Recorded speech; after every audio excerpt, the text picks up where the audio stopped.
आज मैं फिर से आप सबके लिए एक स्टोरी लेके आई हूँ जो भगवान पे भरोसे की स्टोरी है। यह स्टोरी सुनने के बाद आपका भगवान पे भरोसा और बढ़ जाएगा और अटूट हो जाएगा।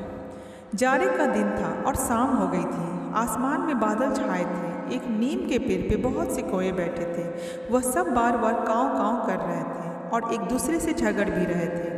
उसी समय एक छोटी मैना आई और उसी नीम के पेड़ के एक डाल पे बैठ गई। मैना को देखते ही कई कौए उस पर टूट पड़े।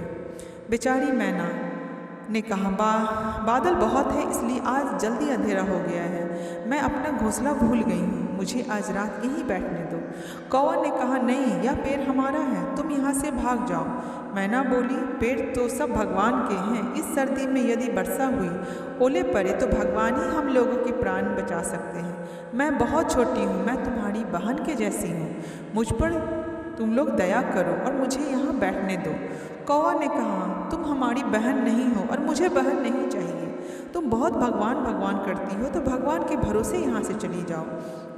नहीं जाओगी तो हम सब तुम्हें मारेंगे।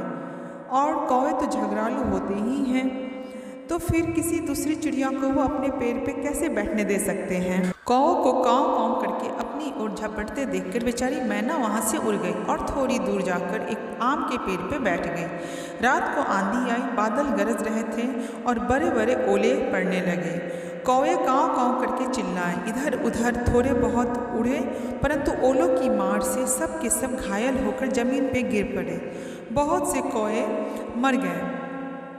मैना जिस आम के पेड़ पे बैठी थी उसकी एक मोटी डाल आंधी में टूट गई। डाल भीतर से सड़ गई थी और पोली हो गई थी। डाल टूटने पर उसकी जड़ के पास पेड़ में एक खोखड़ भी हो गया था। छोटी मैना उसी में घुस गई। उसे एक भी ओला नहीं लगा। सवेरा हुआ, 2 घड़ी 3 चढ़ने पर चमकीली धूप निकली। पंख फैलाकर चहक कर उसने भगवान को प्रणाम किया और धन्यवाद बोली और उड़ गई। पृथ्वी पर ओलों से घायल पड़े हुए कौवे ने मैना को उड़ते देखकर बड़े कष्ट से कहा, मैना बहन, तुम कहाँ रही? तुमको ओलों की मार नहीं पड़ी? मैना बोली, मैं आम के पेड़ पे अकेली बैठी थी और भगवान की प्रार्थना कर रही थी। दुख में पड़े हुए असहाय जीव को भगवान के सिवा और कौन बचा सकता है? लेकिन भगवान केवल ओले से नहीं बचाते और केवल मैना को ही नहीं बचाते। जो भी भगवान पे भरोसा करता है और भगवान को याद करता है, उसे भगवान सभी आपत्ति विपत्ति में सहायता करते हैं और उसकी रक्षा करते हैं।